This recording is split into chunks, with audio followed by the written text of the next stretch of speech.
열왕기상 21장 11절에서 29절 말씀을 함께 보았습니다. 오늘 본문 보면 11절에서 13절까지 말씀이요, 어제 말씀이랑 동일하죠. 이세벨이 그 이스라엘 나봇이 사는 동네에 귀족들과 장로들에게 보냈던 편지의 내용을 어제 내용이었고, 그것을 실행하는 장면이 오늘 본문이었습니다. 결국은 나봇이 죽게 되죠. 돌에 맞아서 성 밖에 끌려 나가서 정말 길가에서 비참한 죽음을 맞이하게 됩니다. 그리고 그 이야기를 이세벨이 통보를 해요.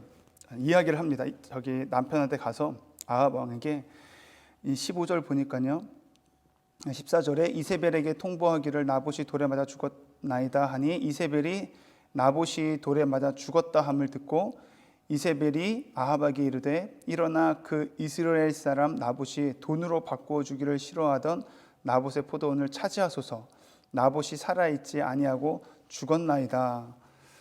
지금 자기 남편에게 속상해하고 막 밥도 안 먹고 그 화가 나 있는 남편에게 아주 들으면 좋아할 만한 소식을 전해주는 거예요. 당신이 그토록 원했던 포도원을 차지할 수 있게 되었습니다. 그 땅의 주인이었던 나봇이 죽었습니다. 이야기를 하죠. 이 말씀 보면서 마치 이세벨이 그런 마음으로 말하는 것 같았어요. 그 또라이가 죽었다고.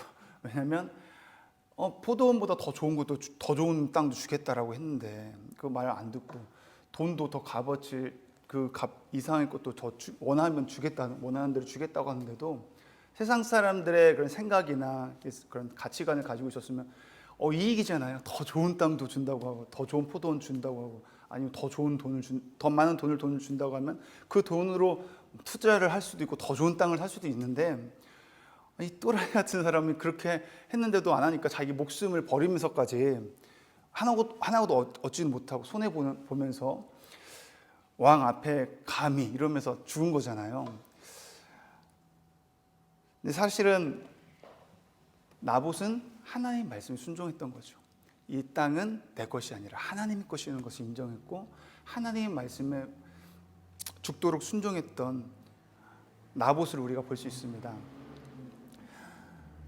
하나님의 말씀에 세상의 달콤한 유혹에 타협하지 아니하고 순종했던 나봇의 안타까운 죽음을 우리가 보게 되잖아요. 예수님을 믿으면 하나님 말씀에 순종하는 삶을 사는 자들에게 모든 일이 잘 되지 않고 또 손해를 보는 일도 있을 것입니다. 분명히 있죠. 그러나 중요한 것은 변하지 않는 진리는 주님은 언제나 선하시다는 거예요. 언제나 선하신 하나님께서 우리의 모든 삶을 보고 계시고, 하나님 말씀에 순종해서 당하는 그 손해나 불이익 가운데서도 하나님은 우리를 잘 아시기 때문에 아마 그 당시에 죽어가던 나봇이 하나님을 바라보지 않았을까요? 하나님 다 아시죠. 죽으면서도 하나님의 위로 가운데 그렇게 죽지 않았을까 상상해 보게 되었습니다. 다른 사람은 몰라도 하나님은 우리의 사정과 형편과 믿음과 하나님의 말씀에 죽도록 충성하는 삶을 보고 계시고 알고 계시는 줄 믿습니다. 비록 말씀에 순종해서 우리가 불이익을 당하고 손해를 봐도 하나님이 인정해 주시기 때문에 위로와 기쁨과 감사와 찬양이 나오게 될 줄 믿습니다. 바울과 실라가 그랬죠. 복음을 전하다가 감옥에 들어갔음에도 살아계신 하나님을 믿기 때문에 그 사정을 아시는 주님 앞에 원망과 불평으로 나아가는 것이 아니었어요. 그들은 주님이 주시는 담대함으로 감사와 찬양이 터져 나오고, 그로 인해서 기적을 경험하게 됐고, 간수의 가족이 영혼 구원에 이르게 하는 하나님 나라의 확장이 이루어지는 것을 우리는 성경을 통해서 봅니다. 우리의 모든 일거수일투족을 아시는 주님 앞에 하나님의 말씀대로 살아가는 거룩한 하나님의 백성으로 살아갈 수 있는 저와 여러분이 되기를 주님의 이름으로 축원합니다.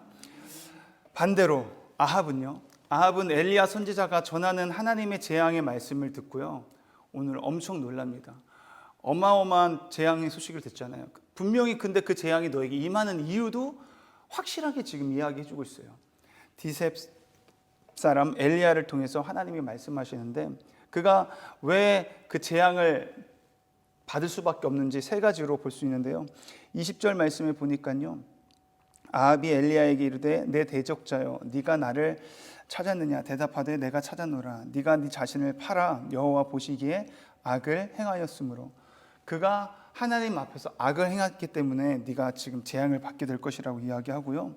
두 번째는 22절에 또 내 집이 느바세의 아들 여로보암의 집처럼 되게 하고 아히야의 아들 바하사의 집처럼 되게 할 것이라고 합니다. 근데 그들이 왜 멸망했는지에 대해서 또 이야기하고 있는데 이는 네가 나를 노하게 하고 이스라엘이 범죄하게 한 까닭이니라 하셨고, 하나님을 노하게 하셨고, 하나님을 노하게 하실 뿐만 아니라 이스라엘 백성들도 죄를 짓게 했다라는 거예요. 누가요? 그 대표적인 사람이 여로보암과 바하사가 그랬다라는 거죠. 그들처럼 네가 행했기 때문에 너도 그들처럼 재앙을, 내가 너를 진멸할 것이다 이야기하고 계시고, 마지막 세 번째 이유는 26절에 그가 여호와께서 이스라엘 자손 앞에서 쫓아내신 아모리 사람의 모든 행함같이, 아모리 사람이 어떤 사람이냐면요, 가나안의 칠족속들이 아모리 사람이거든요. 그들이 우상을 섬기는 자들이었잖아요. 그래서 이스라엘 백성을 통해서 가나안 족속들이 다 하나님께서 몰아내게 하신 가장 악함이 가장 가득할 그때에, 그 시기에 이스라엘 백성을 통해서 도구 삼아서 그 땅에 사는, 가나안 땅에 사는 그 우상을 숭배하는 악한 자들을 다 몰아내셨잖아요. 그 아모리 사람의 모든 행함같이 네가 지금 그렇게 행했다는 거예요. 우상 숭배 행함같이 우상에게 복종했고 심히 가증하게 행하였더라. 이 이유 때문에 하나님께서는 재앙을 내리시겠다고 말씀하시는 것입니다. 하나님은 그가 행하는 이 모든 악함과 하나님을 우상을 섬기는 모습들과 하나님을 노하게 하고 이스라엘이 범죄하게 했던 이 모든 것들을 하나님 다 알고 계셨어요. 그리고 이전에도 보면 알겠지만 아합 왕이 그 전쟁 중에 정말 패배할 수밖에 없는 그 전쟁에서 하나님을 찾지도 않았고요. 정말 이상하죠. 그런 상황이면 하나님을 찾을 만한데도 하나님을 찾지도 않았던 죄, 또 하나님이 그런 아합 왕에게 기회를 주시려고, 내가 여호와인 줄 알게 하려고 와서 전략까지, 전술까지 다 가르쳐 주면서까지 전쟁에 이길 확률이 0%밖에 없던 그 전쟁도 이기게 해주셨고, 이거 하나님의 개입이 아니면 이길 수밖에 없는 전쟁이었고, 그런데도 불구하고 하나님을 찾지 않고 하나님께 감사하지 않고 회개하지 않는 그 아합 왕, 여전히 하나님께 돌이키지 않는 아합 왕, 드디어 하나님께서는 재앙을 다시 선포하고 내가 너를 멸하겠다고 하시죠. 하나님은 다 알고 계십니다. 하나님의 순종하는 사람의 삶을 하나님은 다 알고 계셨고요. 나봇을 잘 알고 계셨고요. 반대로 불순종하는 아합의 삶도 하나님은 너무나 잘 알고 계셨다는 거죠. 저와 여러분은 하나님 말씀에 순종함으로 인해서 어려움들, 핍박들, 고난, 그 가운데서도 우리가 위로가 되고 기쁨이 되는 건 하나님은 아시기 때문에. 근데 반대로 하나님을 다 아시기 때문에 저와 여러분이 두려움과 떨림 가운데 하나님을 경외해야 할 이유도 하나님이 다 아시기 때문에, 저와 여러분 그 모든 것을 다 아시는 주님 앞에 날마다 겸손히 엎드리고 그분 앞에 그분을 경외하며 살아갈 수 있기를 바랍니다. 아합은 엘리야 선지자가 전하는 하나님의 재앙을 말씀을 듣고요, 엄청 놀랐을 것입니다.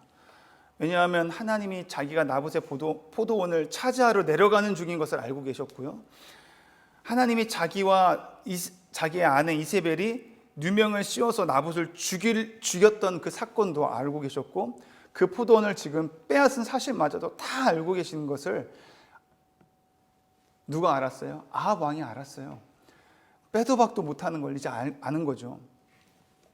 불순종함으로 이스라엘을 범죄하게 한 자들을 하나님이 멸하시겠다고 하시는 그 재앙의 선언을 듣고 아합 왕은 그제서야 하나님 앞에 회개를 합니다. 모든 것을 아시는 하나님으로 인해 이제 아합 왕은 하나님 앞에 회개를 해요. 그럼에도 불구하고 회개하지 않을 것 같았던 아합 왕이 저는 놀라웠어요. 회개를 하는구나, 아합 왕이 결국은. 27절부터 끝까지 한번 오늘 본 말씀을 함께 읽어볼까요? 시작. 아합이 이 모든 말씀을 들을 때에 그의 옷을 찢고 굵은 배로 몸을 동이고 금식하고 굵은 누우며 또 풀이 죽어 다니더라. 여호와의 말씀이 디셉 사람 엘리야에게 임하여 이르시되 아합이 내 앞에서 겸비함을 내가 보느냐. 그가 내 앞에서 겸비함으로 내가 재앙을 저의 시대에는 내리지 아니하고 그 아들의 시대에야 그의 집에 재앙을 내리리라 하셨더라. 아멘. 아합이 회개하는 걸 보고 정말 제가 놀랐습니다. 그 모습을 보고서 디셉 사람 엘리야에게 하나님이 이렇게 말씀하시네요. 아합이 내 앞에서 겸비함을 네가 보느냐. 마치 어린아이가, 걷지 못하는 어린아이가 이제 막 아장아장 걷기 시작하는 모습을 아빠와 엄마, 부모가 보고 너무 기뻐하는 모습처럼 보여요. 네가 지금 보고 있느냐고. 아합이 겸비하고 있다고. 하나님이 놀라가지고 하나님은 악인의 죽는 것을 원치 아니하시는 것을 여기서도 볼 수가 있는 것 같아요. 이 죄인이 회개해도 사람의 생각으로는 안 받아줄 것 같은데 하나님은 받아주시는 것을 볼 수가 있어요. 제가 이 말씀을 읽어드리겠습니다. 하나님의 마음이 잘 적혀있는 말씀인 것 같아서요. 에스겔서 18장 19절 이하의 말씀인데요. 그런데 너희는 이르기를 아들이 어찌 아버지의 죄를 담당하지 아니하겠느냐 하는도다. 아들이 정의와 공의를 행하며 내 모든 율례를 지키며 행하였으면 그는 반드시 살려니와 범죄하는 그 영혼은 죽을지라. 아들은 아버지의 죄악을 담당하지 아니할 것이요 아버지는 아들의 죄악을 담당하지 아니하리니 의인의 공의도 자기에게로 돌아가고 악인의 악도 자기에게로 돌아가리라. 그러나 악인이 만일 그가 행한 모든 죄에서 돌이켜 떠나 내 모든 율례를 지키고 정의와 공의를 행하면 반드시 살고 죽지 아니할 것이라. 그 범죄한 것이 하나도 기억함이 되지 아니하리니 그가 행한 공의로 살리라. 주 여호와의 말씀이니라. 내가 어찌 악인이 죽는 것을 조금인들 기뻐하랴. 그가 돌이켜 그 길에서 떠나 사는 것을 어찌 기뻐하지 아니하겠느냐. 만일 의인이 돌이켜 그 공의에서 떠나 범죄하고 악인이 행하는 모든 가증한 일대로 행하면 살겠느냐. 그가 행한 공의로운 일은 하나도 기억함이 되지 아니하리니 그가 그 범한 허물과 그 지은 죄로 죽으리라. 31절 말씀에 너희는 너희가 범한 모든 죄악을 버리고 마음과 영을 새롭게 할지어다. 이스라엘 족속아 너희가 어찌하여 죽고자 하느냐. 주 여호와의 말씀이니라. 죽을 자가 죽는 것도 내가 기뻐하지 아니하노니 너희는 스스로 돌이키고 살지니라. 아멘. 아무리 의로운 사람이 끝까지 의로웠다 할지라도 마지막 순간에 불의하고 하나님 말씀에 불순종하면 하나님께서는 그 허물로 인해서 그를 죄 가운데 죽게 내버려 두신대요. 하지만 많은 죄를 지었다 할지라도 아합처럼 그 마지막 순간에라도 하나님 앞에 돌이키고 회개하는 자들은 하나님이 기뻐하고 그들을 받아주신다는 이야기를 하고 있는 거죠. 이것이 아버지의 마음이라는 것을 잘 이야기해 주고 있어요. 마치 탕자가 아버지를 집을 떠나 자기 마음대로 방탕하며 살다가 모든 것을 잃고 나중에 아버지 찾아서 왔을 때 그 아버지가 언제 오나 맨날 밖에서 기다렸던 것처럼 그 탕자를 품어주시는 그 아버지의 마음이 저와 여러분의 하나님 아버지의 마음인 줄 믿습니다. 성경 또 요한 1서 1장 9절에 보면 우리가 잘 아는 말씀 있잖아요. 만일 너희가 너희 죄를 하나님 앞에 자백하면 미쁘시고 의로우신 하나님께서 자기 죄를 자백한 그 모든 죄를 사하여 주시며 모든 불의를 깨끗게 해주실 수 있다고 하셨듯이 저와 여러분이 만약에 주님 앞에 이 시간 회개할 것이 있다면 또 회개하며 나갔으면 좋겠어요. 하나님 앞에서는 큰 죄인, 작은 죄인이 없다고 하죠. 하나님 앞에서 내가 큰 죄나 작은 죄나 하나님은 동일한 죄로 바라보고 있기 때문에 저와 여러분이 이 아침 주님 앞에 나아갈 때에 내가 생각했던 하찮게 생각했던 죄, 내가 이 정도는 괜찮다라고 했던 그 죄들이 있다면 그 작은 죄마저도 하나님 앞에 다 토설하고 나아갈 수 있는 이 시간이 되었으면 좋겠습니다. 아멘. 우리 한번 기도하시겠습니다. 하나님 감사합니다. 오늘 말씀을 통해서 하나님 아버지의 마음을 저희가 또 알 수 있게 해주심을 감사합니다. 하나님 이 시간 저희가 알고 지은 죄 모르고 지은 죄 있다면 하나님 그 모든 죄를 주님 앞에 자백하며 나아갈 수 있는 귀한 시간 될 수 있도록 하나님 우리를 인도하여 주시옵소서. 회개의 영을 부어 주시옵소서. 하나님 정말 하나님은 모든 것을 알고 계시는 살아계신 하나님, 졸지도 주무시지도 않는 하나님이심을 우리가 믿습니다. 그 하나님 앞에 우리가 두렵고 떨림으로 말씀에 순종하며 살아갈 수 있게 하여 주시옵소서.